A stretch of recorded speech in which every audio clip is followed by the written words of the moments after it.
अस्सलाम वालेकुम नाज़रीन, डॉक्टर दानिश रियल फोकस के साथ हाजिर है। इस वक्त सूरत हाल ये है कि दो अहम गिरफ़्तारी है। एक अहम गिरफ़्तारी असद कैसर की है और एक फवाद चौधरी की है। असद कैसर की गिरफ़्तारी PTI के हवाले से है और फवाद चौधरी की गिरफ़्तारी इस्तेहकाम पार्टी के हवाले से है, क्योंकि वो इस्तेहकाम पार्टी ज्वाइन कर चुके थे। इससे पहले फवाद चौधरी गिरफ़्तार हुए थे जब वो PTI में थे, फिर वो उनको रहा कर दिया गया था, लेकिन अब दोबारा उनको गिरफ़्तार किया गया और इस सिलसिले में मज़ीद उनकी इंफॉर्मेशन ली जा रही है कि आया उनकी गिरफ़्तारी किन बुनियादों पे हैं, क्योंकि उनके ऊपर भी मज़ीद बड़ी संगीन चार्जेस और इंक्वायरी चल रही थी। अब आती है बात जनाब असद कैसर की। असद कैसर अभी पिछले दिनों मौलाना फजल रहमान से मिले थे अली मोहम्मद के साथ, और आपने देखा था कि ज़ाहिर है ये मुलाकात इमरान ख़ान के इशारे पे हुई थी, क्योंकि इमरान ख़ान साहब की वो मिथ अब टूट चुकी है कि किसी सियासी जमात से बात नहीं होगी। हालांकि वो मौलाना फजल रहमान साहब के बारे में जिस किस्म के रिमार्क्स अदा करते थे और अपना हरीफ समझते थे, लेकिन अब वो इस पोजीशन पे आ गए हैं कि मौलाना फजल रहमान से मुलाकात करने के लिए उन्होंने अपने इन दो नुमाइंदों को भेजा, जहाँ ताज़ियत के साथ साथ सियासी बातें भी हुई। और यकीनन मौलाना फजल रहमान साहब एक बड़े ज़ीरक सियासतदान है, वो पर्सनल दुश्मनी को नहीं बनाते हैं और उनके इख्तलाफात यकीनन शदीद होंगे, लेकिन इसके बावजूद उन्होंने सियासी तौर पर PTI से बातचीत की। अब ये बातचीत कहाँ जाके ठहरेगी ये वक्त बताएगा। हमेशा मौलाना फजल रहमान साहब एक ज़ीरक सियासतदान की हैसियत से यही कहते हैं कि जो लोग 9 मई में मुलव्विस नहीं हैं उनको इलेक्शन लड़ने की इजाज़त हो और सियासत करने की भी इजाज़त हो और किसी पार्टी पर बैन ना लगाया जाए। लेकिन देखना यह है कि अब असद कैसर को जो गिरफ़्तार किया गया है उसके बारे में मुख्तलिफ राय है। कोई कहता है कि जिसको एजेंसी ने गिरफ़्तार कर लिया, किसी ने कहा कि जनाब इनको पुलिस ने गिरफ़्तार कर लिया, किसी ने कहा कि जनाब ये करप्शन के केस पे गिरफ़्तार किए गए हैं, इन पे करप्शन के चार्जेस हैं। हालांकि कई केसेस में इनकी अदालत से ज़मानत मौजूद है, लेकिन कुछ इन्वेस्टिगेशन केसेस ऐसे हो रहे थे जिसमें करप्शन के केसेस भी शामिल थे, क्योंकि PTI के अक्सर लोग ऐसे थे जिनके पास मोटरसाइकिल भी नहीं थी। ऐसे बहुत सारे और सियासी जमातों के भी लोग हैं जिनके पास मोटरसाइकिल नहीं थी और अब वो बड़े बड़े लैंड क्रूज़र और बड़ी बड़ी ज़मीनों और बड़े बड़े प्लाजा के मालिक हो गए।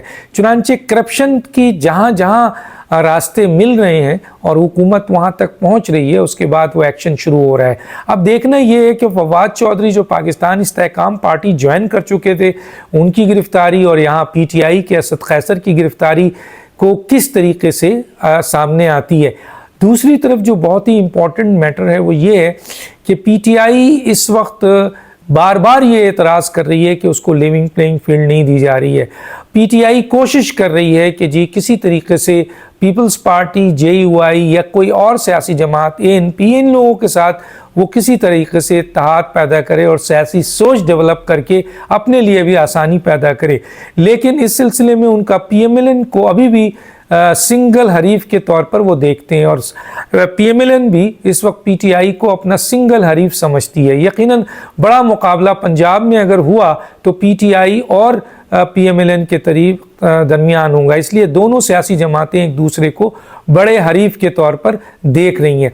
इस पे एक और बात का भी मैं इजाफा करना चाहूँगा, जो मौजूदा सूरत हाल है उस सूरत हाल के लिहाज से अभी ये देखना है कि ये जो इलेक्शन 8 फरवरी को ऐलान हो गया, इसमें इमरान ख़ान भी क्योंकि उनको 5 साल के लिए सज़ा दी गई थी, हालांकि सज़ा सस्पेंड कर दी गई है, लेकिन उसके बावजूद जो है वो आपके नाअहली उनकी बरकरार है। मियाँ नवाज शरीफ साहब की भी सज़ा मौजूद है, उनकी नाअहली है, इवन के तायात नाअहली भी अभी तक कुछ कॉन्स्टिट्यूशनल लॉयर ये कहते हैं कि बरकरार है। चुनांचे फरवरी तक क्या ये अपने मुकदमात से निकल सकेंगे और दोनों इलेक्शन का हिस्सा हो सकेंगे, क्योंकि ये भी कहा जा रहा है कि अगर मियाँ नवाज शरीफ साहब इलेक्शन के मैदान में आ जाते हैं और इमरान ख़ान नहीं आते हैं तो बैलेंस शायद ना हो सके आपके सियासत में। दूसरी तरफ ये कहा जाता है कि अगर मियाँ नवाज शरीफ साहब इमरान ख़ान बाहर आ जाते हैं किसी तरह भी अदालत से, और अगर नवाज शरीफ साहब नहीं आ सके तो फिर पंजाब में सियासत का बैलेंस नहीं होगा। दोनों की सूरत में कि इमरान ख़ान नहीं आते हैं तो भी, और अगर नवाज शरीफ नहीं आते तब भी, अगर दोनों जेल में रहते हैं तो फिर दोनों सियासी जमातों का बड़ा इम्तहान होगा कि वो अपनी कायद की जेल में या आपके अपने कायद की नाअहलियत के बावजूद वो इलेक्शन लड़ेंगे। अब देखना ये है कि दोनों को लेवल प्लेइंग फील्ड मिल रही है या नहीं मिल रही है। हर सियासी जमात रो रही है कि उनको लेवल प्लेइंग फील्ड नहीं मिल रही है। ख़ासतौर पे पीपल्स पार्टी और पीटीआई का बड़ा एतराज़ है और उनका ये भी संगीन इल्ज़ाम है कि सिर्फ एक पार्टी को लिविंग प्लेइंग फील्ड दी जा रही है और उसके लिए कानून भी नर्म है, उसके लिए रास्ते भी नर्म है, उसके लिए रेड कारपेट है। अब ये इल्ज़ामात की सियासत तो चल रही है, लेकिन देखना ये है कि आया ये दोनों शख्सियात हुकूमत में इलेक्शन में आ सकते हैं या नहीं आ सकते। अब सवाल ये पैदा होता है कि यहाँ पर एक और डिमांड आई, एक बात आई है जो मैं यहाँ पे करता चलूँ कि चीफ इलेक्शन कमिश्नर और सदर के हवाले से क्वेश्चन बन रहा है। कहते हैं कि सदर को इख्तियार था, सुप्रीम कोर्ट ने ये बड़ा ऑब्जेक्शन उठाया कि सदर को इख्तियार था डेट देने का, तो सदर ने क्यों नहीं दिया। हालांकि सदर ने ख़त लिखा था मुशावरत के लिए, लेकिन चीफ इलेक्शन कमिश्नर ने यह कहकर रद्द कर दिया था कि आपको ये इख्तियार नहीं है डेट देने का और ये मेरा इख्तियार है। हालांकि चीफ जस्टिस ऑफ पाकिस्तान ये कहते हैं कि ये इख्तियार सदर का है 48(5) के हवाले से, और सदर ने अगर ये इख्तियार इस्तेमाल नहीं किया और उन्होंने डेट नहीं दी तो चुनांचे उन्होंने आइन शिकनी की है। एक तरह से उनके खिलाफ ये कार्रवाई हो सकती है, ये इशारा है चीफ जस्टिस का। लेकिन दूसरी तरफ चीफ इलेक्शन कमिश्नर जब 48(5) मौजूद है, आइन मौजूद है, एक आइनी इदारे का वो सरबराह है और उसने भी इलेक्शन एक्ट 2017 की तरमीम जो कि पार्लियामेंट ने की और एक एक्ट में तरमीम की, उसको बेस बनाकर कॉन्स्टिट्यूशन के 48(5) को रद्द किया।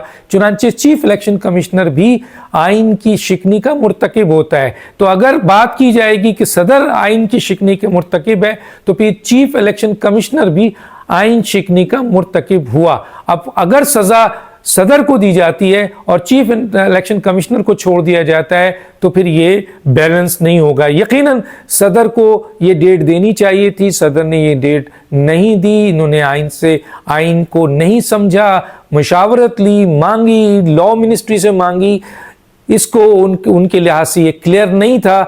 तो फिर अगर चीफ इलेक्शन कमिश्नर ये कहता है कि मुझे क्लियर नहीं था, जब मेरे पास इलेक्शन एक्ट आ गया तो मैं समझा कि सारी ताकत मेरी हो गई है, तो फिर सदर ने भी शायद यही समझा कि 48(5) के लिहाज से और ये इलेक्शन एक्ट जो आ गया है उसके लिहाज से शायद चीफ इलेक्शन कमिश्नर के पास तो नहीं चला गया इख्तियार। तभी उन्होंने लेटर लिखा और मुशावरत की भी बात की और अपने लॉ मिनिस्ट्री से कहा कि हमें एडवाइस दें कि इसमें क्या करना चाहिए। तो चुनांचे चीफ जस्टिस का वाज़े मैसेज है कि दोनों सूरतों में, इधर भी उधर भी, दोनों सूरतों में जो है ये आइन की खिलाफ वर्जी हुई है। अब इस सिलसिले में अगर सज़ा मिलनी चाहिए तो फिर सदर को अगर मिलती है तो फिर चीफ इलेक्शन कमिश्नर को भी मिलनी चाहिए।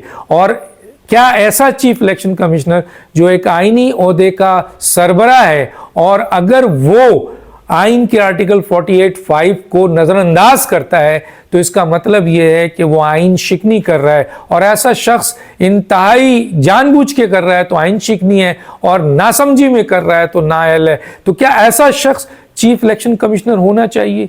तो ये बिल्कुल सही है, चीफ इलेक्शन कमिश्नर को इस वक्त तो हटा नहीं सकते। और चीफ इलेक्शन कमिश्नर पे जानिबदारी का भी इल्ज़ाम है, निगारा पे जानिबदारी का भी इल्ज़ाम है, इलेक्शन अपने ऊपर क्वेश्चन मार्क है। चीफ जस्टिस चाहते हैं कि 8 फरवरी को हर सूरत में इलेक्शन हो जाए। देखते हैं क्या होता है। डॉक्टर दानिश को याद दीजिए। अल्लाह हाफिज़।